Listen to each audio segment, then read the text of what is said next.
All right. I'm super excited to have Kenny here today. I've known this guy for like 8 years, watched him just absolutely crush it. In my personal opinion, he is definitely one of the guys you're going to want to follow. He works hard, he understands it, he implements, and he executes. And watching what you've done over the years, man, has been absolutely impressive. I know that you're definitely tech enabled, which is cool.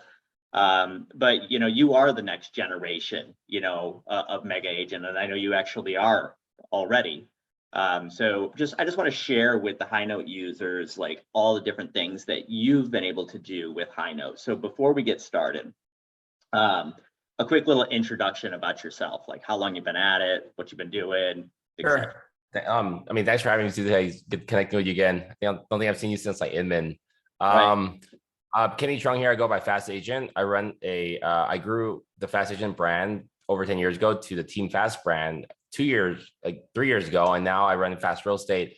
Fast Real Estate was the #2 GCI sales volume team at eXp Realty last year. This is my third brokerage, eXp Realty. We came here about 2 years and 4 months ago, and we moved over to eXp Realty with a sales team of 10 agents. As of today, we're about 320 team members.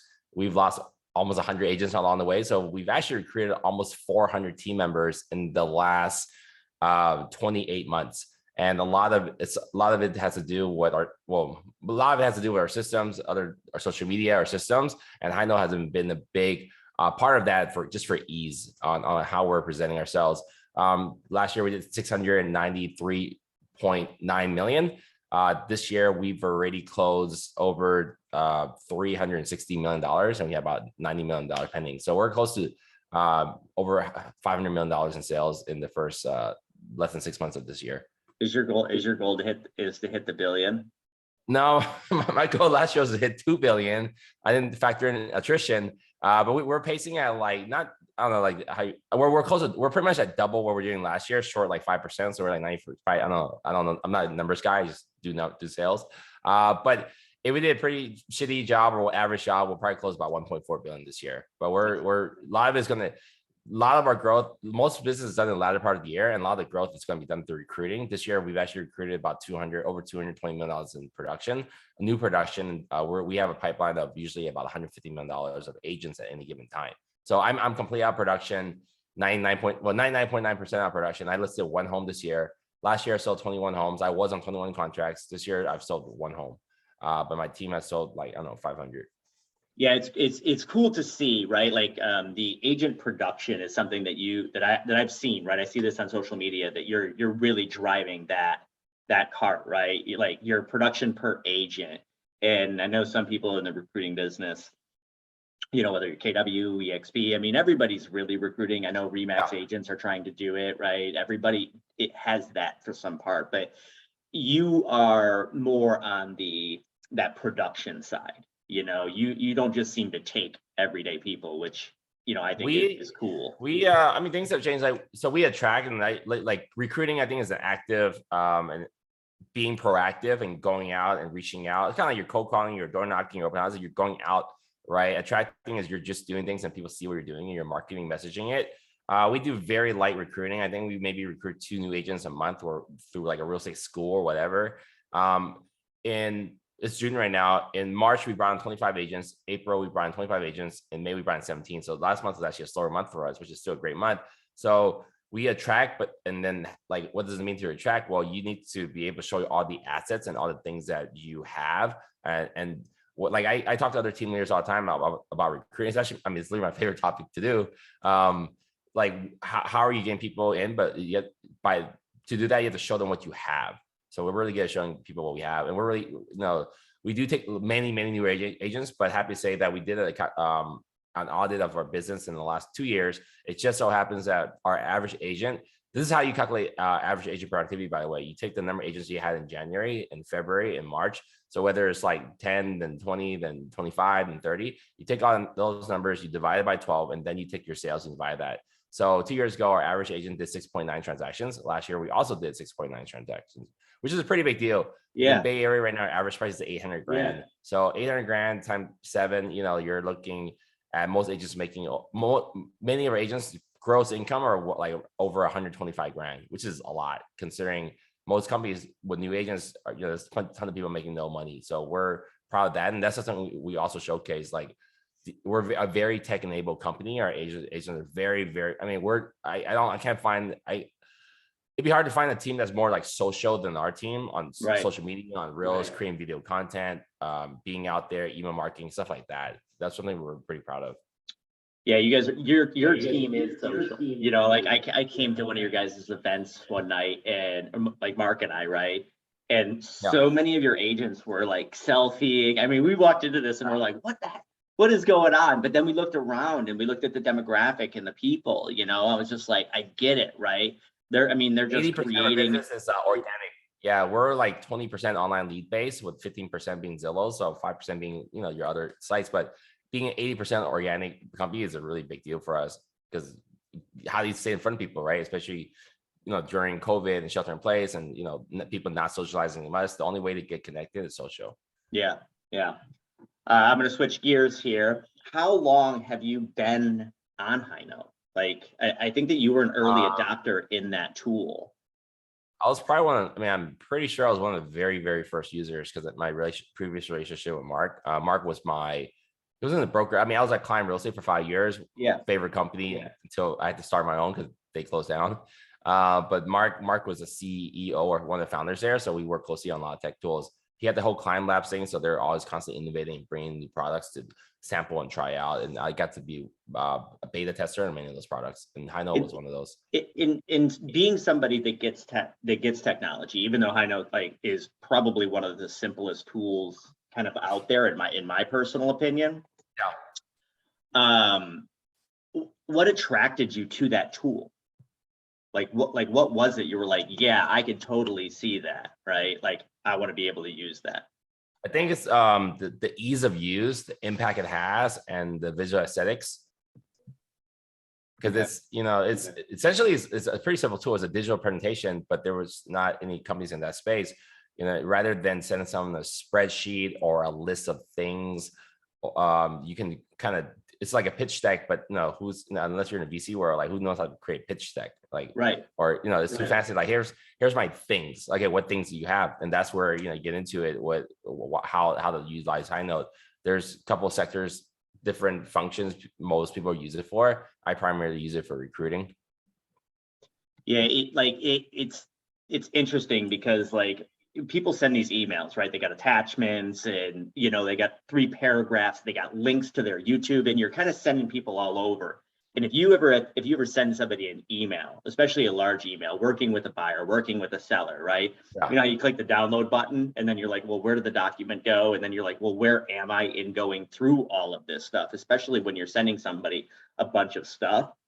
That's where I thought it was just brilliant, right? I was like, holy crap, you can kind of go through each, put a video in there. You're not sending them over to YouTube. You're not trying to send them to your website. Yeah. It's all in line. It's mobile. So you could even text them that link, right? And I was just like, yeah. It's somewhere in between email and presentation. It lies in between. It's like this middle of like really effective marketing, but also data driven, right? Like you can utilize that data. So I thought that was one of the things that attracted me. And I've been in the real estate tech space for, I don't know, like almost 15 years now, you know, working with agents, working with ISAs, working with team leaders, brokers, franchises. And I was like, all right, simple and effective and scalable, right? Yeah, the order is really important because it's like a presentation, right? If you were to send an email with 5 attachments and your clients don't know which one to open, it really screws up the flow. And the messaging you're gonna try to get across is not gonna be as concise or clear. So it's like essentially you're writing a blog, like having someone read a blog, but you're diving in each step of the way. For us, like, you know, if you were to look at our pitch deck, if you guys want to check out our pitch deck at jointeamfast.com, you know, our pitch deck is the very first item on that is an article about why we chose this company we came at, because that sets the tone of, you know, we're ESP, you know, whether there might be some negative connotations on that. People, oh, what recruiters? Yeah, this is a recruiting deck. Yeah, so like it tells the story of why we selected this company. And then next thing is one of the very first things like that is our organizational chart. So, hey, this is why we came here. This is our company. We actually have about 31 staff members right now, maybe more, with half of them being overseas. And then we dive into the more nitty gritty stuff. Like, hey, here's our weekly team meetings. We have a Highnote consisting of YouTube's great, but YouTube, we upload all kinds of stuff on there because we do cultural videos and other stuff, not diving into that. But we've been recording our weekly team meetings for almost 2 years now, since the middle of when COVID, and we had 20 people on a team meeting. So every team meeting has been recorded. Now we actually have it all on a Highnote on the presentation. So essentially it's a playlist. But that playlist is part of our main recruiting Highnote. So when someone goes there, after they learn our organizational chart, then they watch our weekly team meetings, and then we record our coaching calls. We do coaching calls 3 times a week. It shows our locations. So now, right then and there, they understand who works here, who we are, our culture. They see what we talk about each week in the meetings, and then office location. This is where we're at, and then go into our roster and our tech tools. So an agent, even considering looking at our company, has access to all that. I can't name another company right now where I can see all their team meetings, all their office locations in one place, every staff member they have in one convenient location. It's like a really good Highnote recruitment presentation is however structure you want to have it. It's like we're really trying to get people down a rabbit hole. Right. So I want someone to spend like the next I don't know, on the weekend, I want them to spend 8 hours knowing who we are. So by the time we get on the call, it's like, yeah, I saw everyone who works there. I understand who you guys are. And so that call is going to be a lot easier than, not a cold appointment, but if we were interviewing for appointment and I was whatever brokerage, we come in, I have to do a 30-minute spiel about it's that's not the best way to recruit. You got to ask good questions, but that stuff is important. You just can't bombard someone. We found that early on when we were saying, yeah, we have this tool and this tool and this tool and this tool, and we do this and this and this, and we have 11 offices, and this is who works there. They're like, how does it help my business? But if they've done the pre-research, they come in, okay, then we can actually ask them, no, what are you looking for in your business and how can we help you?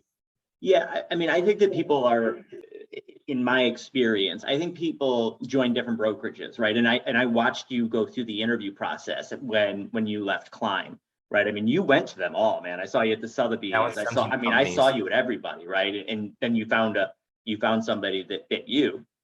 And not every brokerage is perfect for anybody, or for everybody, but like typically somebody joins a brokerage for what I say one of 4-ish reasons, right? Money, right? Is this the right compensation plan for me, right? Culture. Am I going to not just do okay, but am I going to thrive here? Am I going to fit in? Are we going to help each other, right? Can I see myself growing in this environment?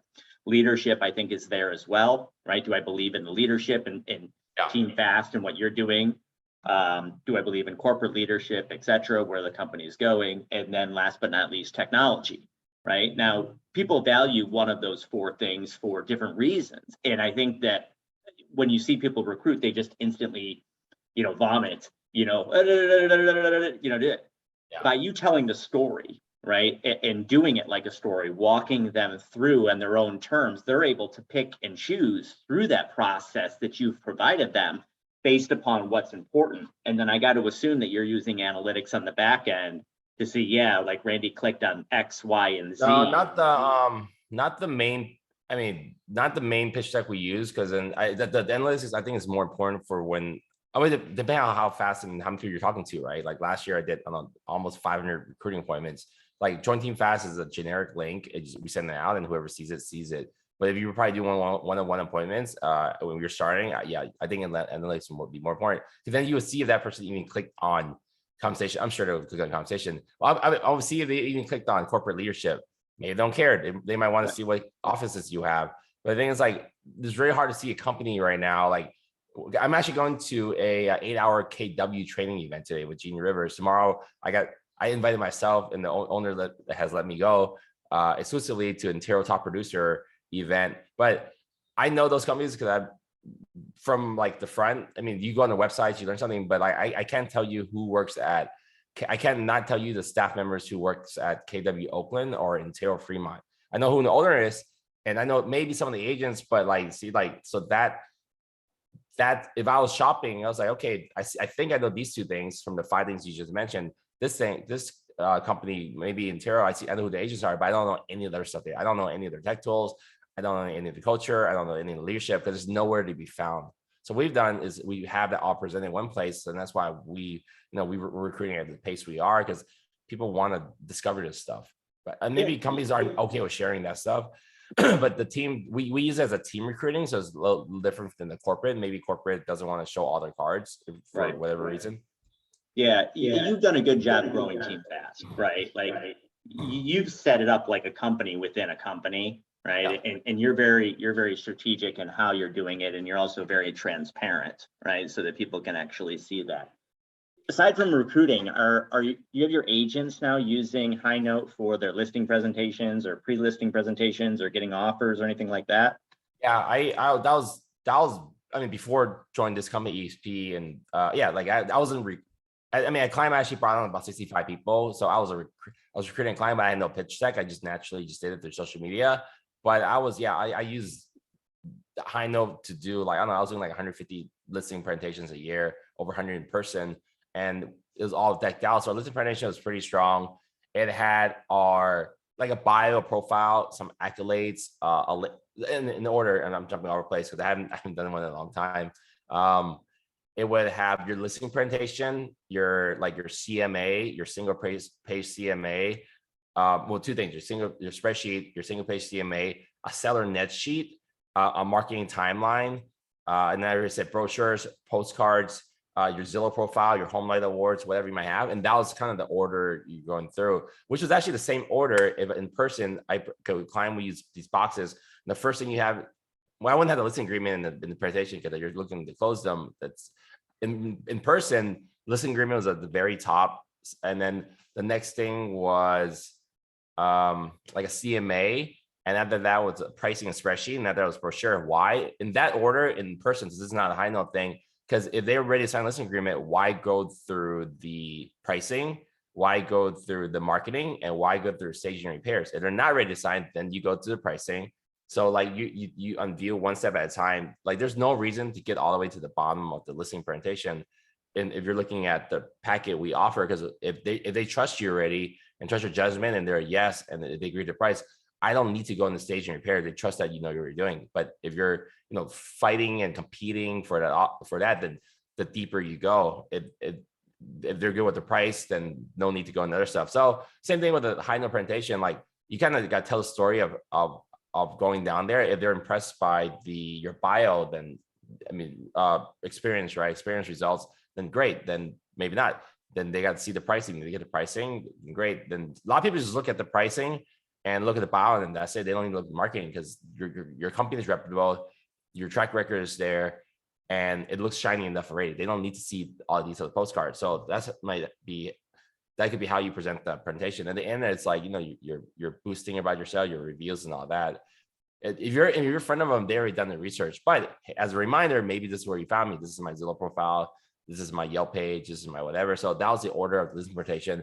Yeah, we were sending those things out like quick, and then I had a first assistant set those all up for me. So the really powerful. At one point, I was winning 80% of my listings, and as I started doing more and more, that number dropped later in the year. But on good years, I had like 60 listings. I was a top buyer's agent in Oakland for the longest, and for units up until like more recently, I was 10 years the highest buyer's agent. I also had a buyer's presentation. I can't remember what that looks like because I literally have not worked with buyers in years now. But listing, I was like in the top 1%. I was top 5 in Oakland all the time. So that was a powerful thing to send, where I would send that, and then if I had time, but that started dripping down, falling out earlier. The physical presentation I just mentioned, we would actually send that in the mail ASAP. UPS get there within 4 days. Like, hey, and I purposely did not. I try things move faster later, but I purposely try to book my appointments a week later. It can give us more time to prep and tell them, hey, I need to do some more research for you. And then that way you send your Highnote, and then you send your physical presentation.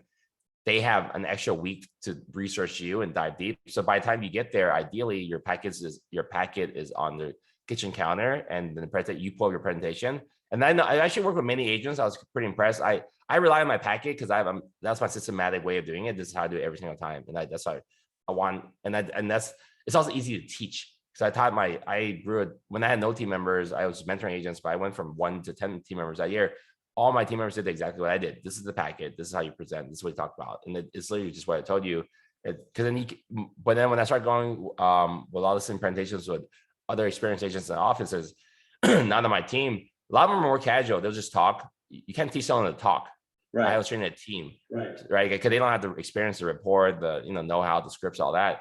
So I would bring them with me, and then they would do the same thing. But then some of my co-agents would actually just bring an iPad or a computer and just have my Highnote. They literally didn't bring anything. So that seemed weird to a lot of people. But during COVID 2 years ago, around this time, you couldn't bring physical material, so you actually had to get really good at the craft. Which when you didn't have physicals, yeah, like I actually wonder what other companies did, because if you can't bring physical stuff to touch, you're not supposed to touch anything, and you have masks on and gloves, like what do you have? So we brought our Highnote. So we went through the iPad. Yeah, and that's something that the client, like in a link, right? They can forward off to their spouse, right? It can be texted. And I mean, I don't think we're going back, right, to those days where you're dropping that stuff off. I think people are pretty familiar with it. Once a 100-page CMA, like how many appointments do you actually use that? But we brought it just in case, but like no one's actually opening that whole thing up. It's kind of like clunky. Yeah, and I don't think that, I mean, like, why even endure the extra costs, right? Because like, if you have a digital listing presentation or a digital flyer of like some of your past work, people can see how beautiful it is on a computer screen, right? They don't need to like physically do it. You can say we use heavy cardstock in the description, right? Like all of these different things, and then you're not printing out this package that's like this. That thick package looks like work for a lot of people. Like if you were to give this to me, Kenny, to list my house, like I would be like, holy smokes, I gotta go through all this, right? Yeah. Versus like that link, I can be sitting there waiting for my lunch, and I can jam through a couple things. This is completely outdated, but I think you guys check out bit.ly/sell your home faster. That's my generic listing presentation. And the things like all like walking you through like the physical stuff, right? That is something I think new agents need to have as structure. But I remember like writing some IG story about this, and I got so many responses. You're relying on that. You're not skill-based agent. You're a I don't know, a physical thing based agent. Like if you didn't have that, you'd be screwed. What if you were driving back from a trip from LA and all of a sudden somebody calls you, hey, I just met with 3 agents. I found you on Yelp. I want to talk to you. I'm going to pick an agent tomorrow. Can you meet with me? You're like, shit. Okay. I'll drive to your house. I'll get there in 2 hours. Now what? If your whole pitch or spiel or presentation is built based on having stuff in front of you to hold and touch, you're screwed. So how do you become a stronger agent being, up here and what you're saying? Well, if you had a go-to like this Bitly, again, that thing hasn't been updated in like 2 years, but if you had a digital listing presentation already go, all those presentations are the same for each house except the CMA and the spreadsheet and the address and the name and all that. But like 90% is the same thing. So we have that. There you go. So in fact, when someone contacted me to sell their house, like, hey, check this link out. I'll see you. That's already there. Like half the works, like 90% works. Then I just come with CMA, and that. Like, how long does it really take to analyze a house, right? If you're very experienced, like maybe 15 minutes, but if you're newer or the house is weird, maybe like half an hour. Yeah. But yeah, imagine like that was the process I have when I had a property. I did the CMA. I always did the CMA unless my agents were really experienced, but I did CMA. I sent it to my team. They did they printed everything out for me. I went to the office. I would pick up multiple boxes at a time. Like, okay, I have 3 presentations today. They're ready to go. You set up my Highnote. Great. So like normally an agent would take like 2 hours, like to print listing agreement, their CMA, organize everything, create the Highnote. Well, my Highnote is 90% done and my package is the same every time. So I would squeeze that 90 minutes that typically most agents would spend, including myself, to get a really specific listing presentation, package ready, get prep mentally, all that. Well, I would get that done in like 15 minutes. I go there, do CMA, and I run and I just go meet the clients. I also have the track record, so I could do a lot more. It scales and it's custom. Yeah, it doesn't feel generic because it's your stuff on it. Right. Yeah. So I want to be respectful of your time. What are some of your best practices for recruiting right now? Events, we're gonna plan to do 100 events this year. We're actually doing a top producers dad panel, but we're not trying to recruit the panelists. We just want people in our space. We have 8 retail locations. You can check my Instagram if you want to see them, but we have really, really great locations, like cool looking offices. So the thing is like getting people in front of you and don't hard sell them. So getting people in our space, have a conversation. We use Slack at a very high level. Started at a client. We have like 800 people on our Slack, probably like 350 are active. On Slack, we talk a lot on there. There's like 1,000 messages, market updates, training. Every single training I find, doesn't matter who, like this talk will probably be on there, is on Slack. We invite people to our coaching calls, Monday, Wednesday, Friday. We invite people to our team meetings. We engage with them on social media. I have a hit list of like 150 people right now, and I've talked to 40 of those in the last week. So that's my CRM for recruiting. Just get them, just really stay in front of people, adding value. I'm doing a big team Cabo trip. It's not cheap, all inclusive Hard Rock Cabo. So we're doing that on July 11th through 15th. I personally, so take back. Last year, like the Build Conference, ESP is a big recruiting conference, teaching people how to recruit. I bought 50 hotel rooms. Delta COVID hit, so 18 people backed out. I ended up selling 8 rooms, but I actually had a group of over 30-something people with me. So that event cost me like 70 G's, but 20 G's was an open bar. But we immediately recruited 3 agents within the week. And this year, from that event, we brought on like 3 big hitters from that. So that event has paid itself off. So events are key. So Hard Rock Cabo, we're paying our top producers to come. Same concept. Last year, I paid for the room if my agents brought someone, and they paid for the ticket. So half buy-in. So this year in Cabo, I actually invited over like over 15 guests to come. 10 of them couldn't make it, but I'm buying rooms for 5 people to come. So not to recruit them, but to get them in their environment to see this is something they like. Yeah, and then I'm paying for half the rooms for my agents to bring on someone. So if recruiting is just getting in front of people. Too many people try to recruit people and meet with them, interview, or like try to trick them into a lunch and it turns into a recruiting appointment. People do not like that. Right. Like I hear that a lot. They're really upset about that. Or if you or when you have a meeting with someone and they say no and they go somewhere else, you get pissed off. But no, we play the long game. That's why I have a list of so long. People go somewhere else. I still stay engaged. I still support them. And I don't care what company they're at. Like, and then, hey, I saw this new article you might like. Hey, this is new tool, like cool new tech tool I have. Social media, I talk to 100 different people a day. This is where I live at, and I'm always adding value and teaching different things I learned. Like from this, like I'm excited about this. I think this is a super note I ordered from China. It's like a Remarkable, but it's a different brand. There's supply chain issues. So my thing was like, I'm gonna start. This is something I did before too. When I go to these conferences, I would take pages and pages of notes, and after that, I would text all my top agents like, yo, I just came from Tom Ferry or Chet Black or Inman. This is my page of notes. Here's a Google Doc I put together. Here's what I learned. So something I'm planning to do too is start taking more digital notes, like from this 8-hour team building KW conference today. Have that, and then later teaching my team, which is one thing, but later somehow offer it to people. Hey, I'm gonna do a session in the office next Wednesday for 1 hour. I'm gonna do a 1 hour recap of this 8-hour event I went to, and then tomorrow I'm going to interrogate things. So same thing, like, where are you gonna get that training? You're not going to 8-hour training. You can come to Kenny's 1 hour training, and there's no cost. I'm not selling you anything. But if you see our office, you see my agents, and there's food and White Claws and all this stuff, you might like our environment. Well, yeah, that's a culture thing, right? So like, yeah, you're not doing what we see so often, which is just that hard sell, right? Like, like the Remax agent saying, well, join us because we're the #1 brand, or Sotheby's saying, well, if you don't join us, you're never going to get luxury listings, right? Like you're basically learning about the person that you're dealing with, right? Whether you're the right organization or not, you care about the human, you want to get to know them, you want to bring some value to them. Hey, if I can ever help you out. And then if they do, you send them. I'm a recruiter. The thing is, like, people don't want to admit it. Like, people leave their companies.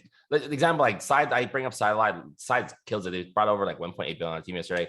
All the agents, team leaders from wherever company they go to Side, and now you're a broker owner, right? But now you're a recruiter. But people want to recruiter just has a really, it sounds like a dirty word, but I jump in front of it. Like, I'm a recruiter. So people think this magic pitch deck is going to kill it. Your tools is going to kill it. No, you need to go out there face to face and meet people. The thing is, like, most companies don't do that very well because they're corporate. The owner, the broker, the sales director, manager, whatever it might be, and there's a recruiter. Like there's a hired recruiter. Well, that recruiter doesn't really know the culture. They just recruit. So you want to be a good recruiter for a team leader, you got to get your hands dirty. You got to be out there, get in front of people. I always tell my team, like, you guys try to be recruiters and agents, but your secret, you don't go to any events. You don't go to you don't go to any of your local association events. You don't go to any gala dinners. You don't travel to your conferences, but yet you're wondering why you can't recruit. Right. I fly over a third of the year. Like I'm out. And I'm actually Irvine. That's when we get to hang out, right? We're in Vegas or New York or, doing these things. So that's awesome, man. I really appreciate all the time that you spent with us today. When somebody says, "Hey, Kenny, I am actually interested. I'd love to see like more of what you're doing." Is that when you send them over your stuff? Oh, rather than call Kenny Fast. Like that's how we booked. And then I have a callkennyfast.com. I have a Zoom Calendly link on my Instagram link tree thing. I have it in my email. I have it everywhere. So if someone wants to talk, that's the beginning of the fun. They're like, "Oh yeah, let's book a time. What time's good for you? Use this," and then boom, something appears in my calendar. And then we chat. And then whether they're not ready to go or not, I'll still add them Slack and say, "Hey, come to the team meeting. Hey, this is something you should come to dad's panel next week," and so on. It just literally and this works for Sotheby's. It works for Remax or Coldwell Banker or Side or whomever, right? I mean, like it's still the same thing. And again, if somebody's going to go here or go there, right? You put all that stuff in your Highnote, you send it over to them, and then you're not sitting there like, pounding them saying, "Hey, listen, this is why you need to join. If you don't, it doesn't make sense." Like you're soft selling it and you're bringing people to you versus going out and trying to pull people in, which is what I've respected about your business, like how I've seen it grow over the last couple of years, right? I remember your Instagram stories going into those offices, and then now watching your stories, like how you're building out. It's like, this is a real organization, like Team Fast is a monster at this point. So congratulations. That's Thank you. Incredible. So if anybody does want to get in contact with Kenny, just go to Team Fast. And we have a really cool Instagram, the Fast Agents. You can see us, the coaching community, and then reach me directly, Kenny_Fast on Instagram. I'm always on Instagram. Cool. I really appreciate it, man. Thank you so much for your time today. Cool. Thanks, Randy. You bet.